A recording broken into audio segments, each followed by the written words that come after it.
ഇതിലിപ്പം room rent limit എന്ന് പറയുന്നൊരു option ഉണ്ട്. അതിപ്പം എൻ്റെ ഒരു അവസാന ബില്ലിനെ അതെങ്ങനെയായിരിക്കും ബാധിക്കുന്നുണ്ടാവുക? ഈ റൂം റെൻ്റ് എന്നുള്ളത് ഹെൽത്ത് ഇൻഷുറൻസിനെ സംബന്ധിച്ച് ഒരു പ്രധാനപ്പെട്ട ഒരു ഫീച്ചർ തന്നെയാണ്. പല ഹെൽത്ത് ഇൻഷുറൻസിലും അത് ഒരു ക്യാപ്പിംഗ് ഉണ്ടാവും. അതായത് ഇപ്പം ഒരു കണക്ക് വെച്ച് നോക്കുകയാണെങ്കിൽ ഇപ്പോൾ ഒരാളുടെ റൂം റെൻ്റ് ലിമിറ്റ് ഒരു 5000 രൂപയാണ്.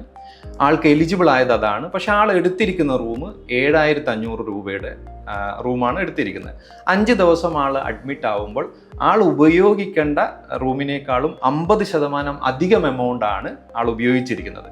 അപ്പോൾ പ്രൊപ്പോർഷണേറ്റ് ആയിട്ടുള്ള ഒരു ഡിഡക്ഷൻ ആളുടെ മൊത്തം ബില്ലിൽ ഉണ്ടാവും.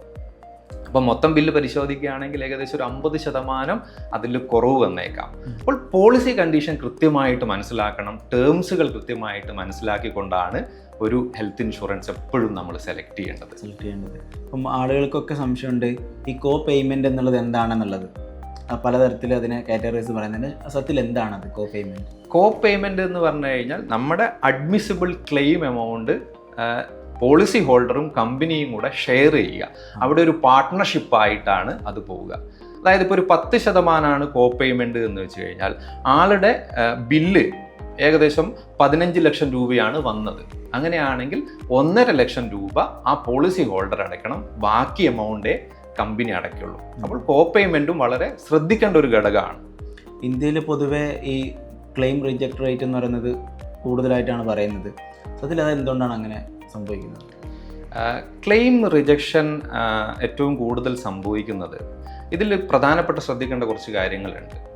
നമുക്ക് ലൈഫ് ടൈമിൽ, അതായത് ഞാൻ പോളിസി എടുക്കുന്നത് വരെയുള്ള എൻ്റെ ജീവിതത്തിൽ എന്തെങ്കിലും ഡയഗ്നോസ് ചെയ്ത അസുഖങ്ങളുണ്ടെങ്കിൽ അത് നിർബന്ധമായിട്ടും നമ്മൾ ആ ഹെൽത്ത് ഇൻഷുറൻസ് എടുക്കുമ്പോൾ അതിൽ കാണിക്കണം. പ്രധാനമായിട്ടും ക്ലെയിം റിജക്ഷൻ വരുന്നത് ഈ പ്രീ എക്സിസ്റ്റിംഗ് ഡിസീസ് ഡിസ്ക്ലോസ് ചെയ്യാത്തതുകൊണ്ടാണ്. രണ്ടാമത്തത് റിജക്ഷൻ വരുന്നത് കുറേ അസുഖങ്ങൾക്ക് വെയിറ്റിംഗ് പീരീഡുകളുണ്ട്. ആ വെയിറ്റിംഗ് പീരീഡുകളിൽ നമുക്ക് ക്ലെയിം ചെയ്യാൻ പറ്റില്ല. ഇതൊക്കെയാണ് പ്രധാന ഘടകങ്ങൾ. പിന്നെ ഉള്ളത് ഇപ്പം ചില കേസുകളിൽ ഹോസ്പിറ്റലുകൾ അഡ്മിഷൻ ആവശ്യമായിരിക്കില്ല. അപ്പോൾ അഡ്മിഷൻ ആവശ്യമില്ലാത്ത കേസിൽ ഒരു ഒബ്സർവേഷനിൽ ഇരിക്കുമ്പോൾ ആൾക്ക് ചിലപ്പോൾ ക്ലെയിം കിട്ടണമെന്നില്ല. ക്ലെയിം റിജക്ഷൻ സംഭവിക്കുന്നത് പ്രധാനമായിട്ടുള്ള ഇങ്ങനെയുള്ള കാര്യങ്ങളാണ്. പക്ഷേ എല്ലാ ക്ലെയിം റിജക്ഷനും 100% കസ്റ്റമറുടെ ഭാഗത്ത് ന്യായമാണെങ്കിൽ അതൊരിക്കലും റിജക്റ്റ് ചെയ്യപ്പെടില്ല എന്നുള്ളതാണ്. അതിനെല്ലാ സംവിധാനങ്ങളും ഇന്ന് ഇന്ത്യയിൽ നിലവിലുണ്ട്.